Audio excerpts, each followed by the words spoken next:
Good morning, students. Now let us do the worksheet number 17 of class 5th. Subject is mathematics and chapter 8 mapping your way.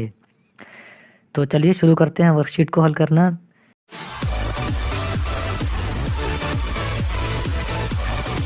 Question number 1 देखिए, इसमें कहा गया है collect any 5 objects, observe how they look from front, side and top.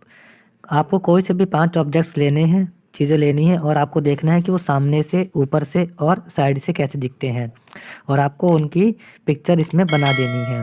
देखिए, जैसे पहले में glass के बारे में दिखा रखा है कि फ्रंट व्यू कैसा है इसका, साइड व्यू कैसा है और टॉप व्यू कैसा है। हम 5 चीज़ें लेते हैं, टेबल, डाइस, बॉटल, चेयर और हट।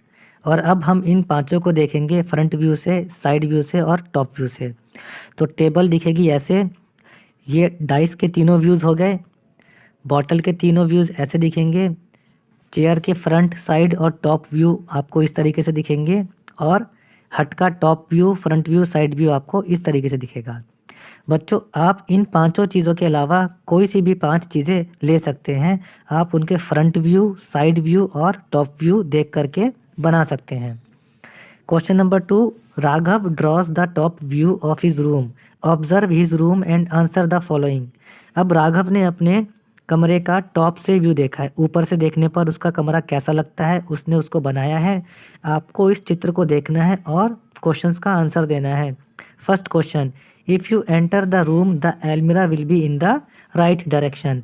जब आप कमरे में घुसते हैं तो अलमारी आपके सीधे हाथ की तरफ है। Second, which of the following things occupy most of the space in the room. इनमें से कौन सी चीज़ कमरे में सबसे ज़्यादा जगह घेरती है। तो चित्र को देख के मालूम पड़ा कि बेड ने सबसे ज़्यादा जगह घेर रखी है, तो हमने बेड पर सही का निशान लगा दिया। थर्ड देखिए, how many windows are there in the room.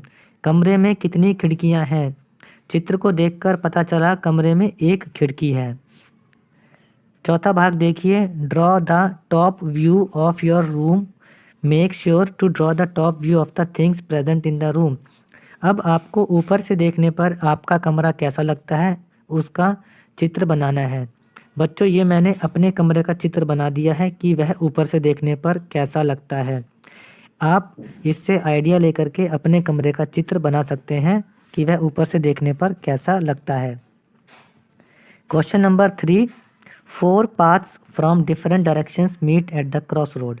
इसमें चौराहे के बारे में बताया गया है कि जब 4 सड़कें आकर मिलती हैं तो वहाँ पर चौराहा बन जाता है।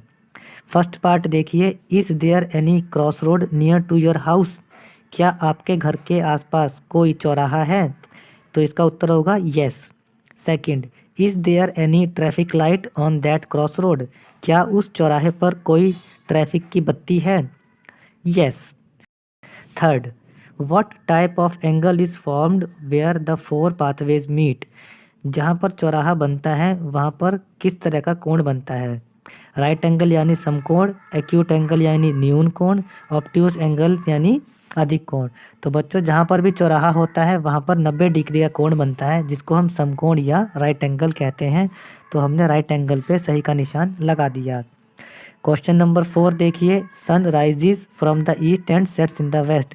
सूर्य पूर्व से उगता है और पश्चिम में छिप जाता है। चित्र में आपको दिखा रखा है और आपको इसमें 4 दिशाओं के नाम दे रखे हैं, ईस्ट, वेस्ट, नॉर्थ, साउथ, पूर्व, पश्चिम, उत्तर और दक्षिण। अब आपको दिशाओं के कुछ प्रश्न दे रखे हैं, आपको उनको करना है। पहला देखिए, when you stand in the school assembly ground in which direction do you see the sun rising. जब आप अपने स्कूल की प्रार्थना सभा में खड़े होते हैं तब आपको सूर्य किस दिशा से उगता हुआ दिखता है। तो बच्चों, हर किसी के स्कूल में प्लेग्राउंड की डायरेक्शन अलग अलग होगी और जब अलग अलग डायरेक्शन है उनके प्लेग्राउंड की, तो बच्चों हर किसी को सूर्य अलग अलग दिशा से दिखता हुआ प्रतीत होता होगा। मेरे स्कूल में जो सूरज है वो मेरे को उल्टे हाथ की तरफ से उगता हुआ दिखता है, तो मैं लिखता हूँ left hand side. Second, if you stand facing east direction can you identify west, north and south direction. अगर आपने अपना चेहरा पूर्व की तरफ कर रखा है तो क्या आप पश्चिम, उत्तर और दक्षिण दिशाओं को पहचान सकते हैं? हाँ, यस। थर्ड देखिए, what will you see on your right and left side if you stand facing the direction in which sun rises. अगर सूरज उगने की दिशा यानी पूर्व दिशा में आप अपना चेहरा करके खड़े हो जाते हैं तो आपको अपने राइट साइड में और अपने लेफ्ट साइड में कौन कौन सी डायरेक्शंस दिखेंगी। तो बच्चों राइट साइड में दिखेगी साउथ डायरेक्शन और लेफ्ट साइड में north direction. Fourth, in which direction is your classroom if you stand facing north direction. अगर आप नॉर्थ की तरफ मुंह करके खड़े होते हो तो आपका क्लासरूम किस डायरेक्शन में है। बच्चों मेरा क्लासरूम ईस्ट डायरेक्शन में है। Fifth, in which direction is the principles office. और प्रिंसिपल का ऑफिस कौन सी डायरेक्शन में है, तो वो है नॉर्थ डायरेक्शन में। आप अपने अपने प्रिंसिपल के ऑफिस की डायरेक्शन लिखेंगे। बच्चों ये वर्कशीट कंप्लीट कर ली है। अन्य विषयों की वर्कशीट के सॉल्यूशन के लिए हमारे चैनल पढ़ो इंडिया को सब्सक्राइब ज़रूर करें। Thank you.